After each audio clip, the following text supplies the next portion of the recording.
Bonjour,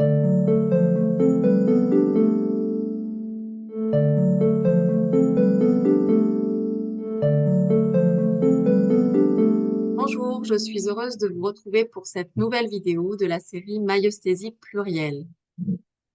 Pour ceux qui ne me connaissent pas, je suis Karine Montreuil, praticienne et formatrice en myosthésie.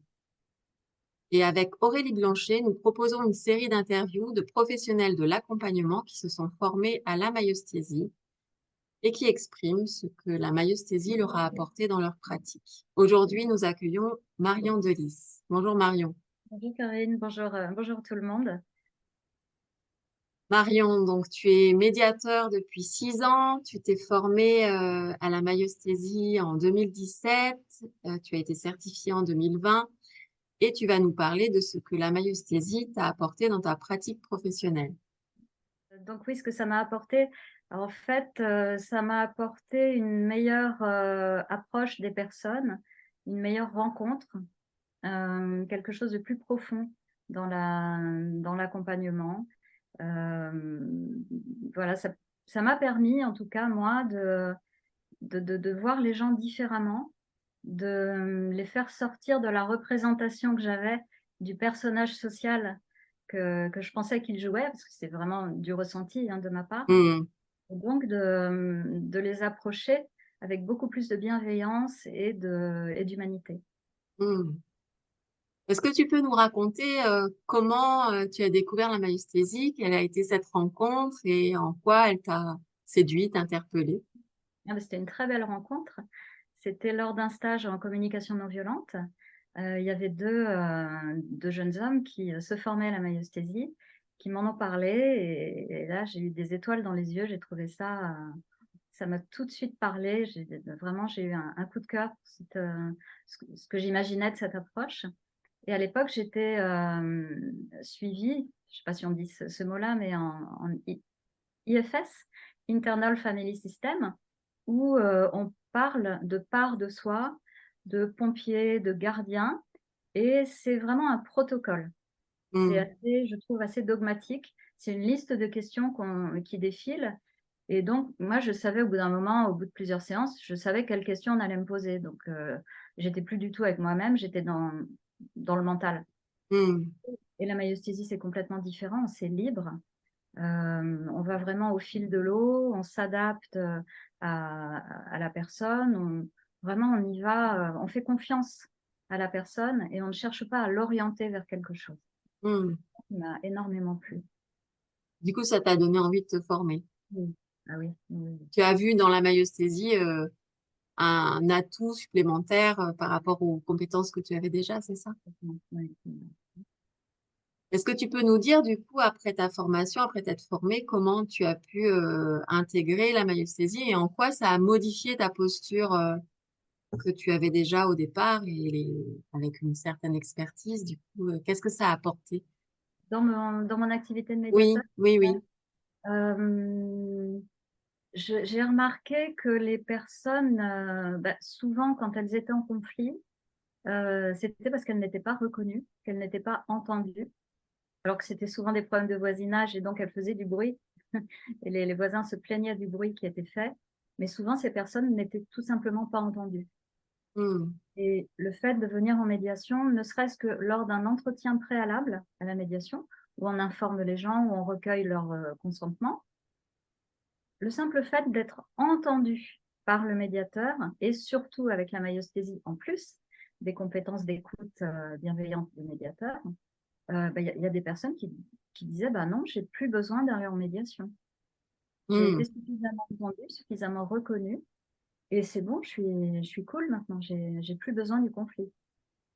Et je Oui, suis donc en tu as le sentiment presque que cette qualité d'écoute permettait déjà de faire un chemin suffisant pour que finalement, il n'y ait plus de problème a priori à résoudre entre ces deux protagonistes. Oui, tout à fait. Et effectivement, ça provoquait un cheminement chez les personnes. Donc, pour celles qui voulaient quand même aller en médiation, ce cheminement s'était fait entre l'entretien individuel et l'entretien collectif. Et donc, elles étaient beaucoup plus en capacité d'écouter l'autre et quelque part de s'apaiser, d'apaiser la relation et de mieux comprendre l'autre et puis d'arriver à un terrain d'entente et une écoute réciproque. Est-ce qu'on peut dire du coup que la myosthésie a radicalement modifié ta perception des clients? Oui. Ah oui, oui, oui. Souvent, alors j'ai arrêté la médiation de conflit maintenant, mais souvent les gens, ils m'énervaient. Ils arrivaient avec leur conflit de voisinage, c'est le voisin du dessus qui fait du bruit, non, c'est celui du dessous. On se renvoyait la balle, c'était du ping-pong. Et je trouvais, enfin, franchement, j'en avais ras-le-bol, quoi. Et grâce à la myosthésie, bah, j'ai pu être beaucoup plus en lien avec ces personnes et voir ce qui les faisait souffrir finalement dans leur quotidien et de ne plus être dans le jugement. Hmm. J'avais Comme trop si peur. tu allais à la recherche de la pertinence de ce qu'ils cherchaient à exprimer, c'est ça? Voilà, exactement. Ouais, c'est ça. Est-ce que tu as des choses à nous partager, d'autres qui puissent intéresser le public ou un exemple peut-être? Oui, j'ai un exemple qui me reste, et c'était il y a plusieurs années, mais vraiment, c'était tellement beau ce qui s'est passé. C'était du voisinage, donc le monsieur du dessus qui faisait apparemment du bruit, la dame du dessous qui souffrait beaucoup de ce bruit. C'était une histoire de canapé clic-clac que le monsieur ouvrait en pleine nuit. Et d'après la dame, la femme du monsieur s'était endormie sur le canapé. Et quand il ouvrait le canapé, la dame tombait et faisait aïe, et ça réveillait la voisine du dessous. Voilà. Et déjà en arrivant, elle dit: ah, mais mon mari est d'accord avec moi, ce monsieur fait beaucoup trop de bruit. Et puis elle avait le regard complètement dans le vide, comme si elle était absente, quoi. Elle n'était pas là. Elle répondait, mais tu vois, avec un regard comme ça, dans le Hmm. vide. Et moi, avec la myosthésie, je me suis dit, mais là, il y a un truc, cette dame, elle a des choses à exprimer qui n'ont certainement jamais été entendues. Et donc, j'ai pris un moment pour, euh, pour rencontrer vraiment cette femme dans son humanité, dans qui elle était profondément. Et il se trouve que son voisin qui était à côté a été admirable parce qu'il n'a pas interrompu, il aurait pu se plaindre, il aurait pu dire mais vous n'êtes plus, vous n'êtes plus impartial. Hmm. Pas du tout, il a laissé faire. Et cette dame, plus elle bénéficiait de cette écoute myosthésique, plus son regard se recentrait, redevenait vivant quelque part. Et voilà, elle s'est sentie sortie de ce rôle de folle Hmm. qu'on lui donnait depuis longtemps. Et à la fin de la séance, donc elle serre la main de son voisin, il trouve un accord. Et puis elle lui dit: oh, vous savez, hein, mon mari, non, non, j'ai dit un peu n'importe quoi, mon mari, il n'était pas d'accord du tout avec moi, hein. Lui, il pense que vous faisiez pas de bruit. C'est comme si le simple fait de l'avoir réellement rejointe, ça lui avait redonné la capacité d'être bien présente avec vous, d'être dans son authenticité finalement Et et de présente avec elle-même. présente avec elle-même. Ouais, super. C'était un moment magnifique. Je crois que tu es en train de faire évoluer ton activité.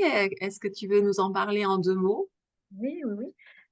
Donc, comme je disais tout à l'heure, la médiation de conflit, j'en avais un peu assez. C'était un peu, bon, bien que la myosthésie mais apportait quand même du plaisir dans la pratique. Je trouvais que les personnes n'étaient pas suffisamment responsables parce que c'était des médiations gratuites, Hmm. au tribunal ou dans un commissariat.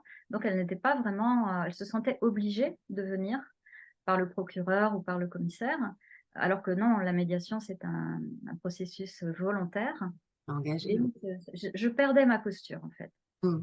Et donc, je me suis dit, bah, moi, j'aimerais bien m'adresser à des personnes qui ont vraiment envie d'être là et qui ont vraiment des choses à travailler.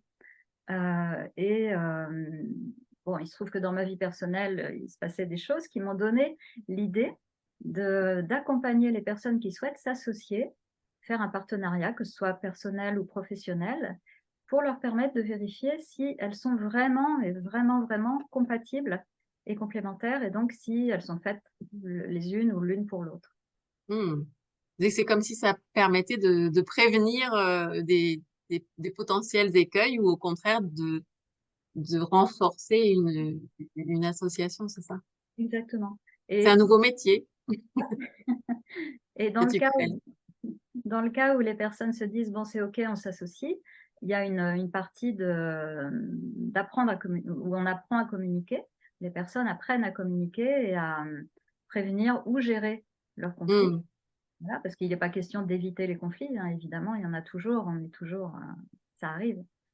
Et puis dans le cas où les personnes se disent: «Bah, non, on n'est pas faites, l'une pour l'autre», bah, c'est accompagner aussi la déception et la désillusion pour faire en sorte que les personnes restent, en lien.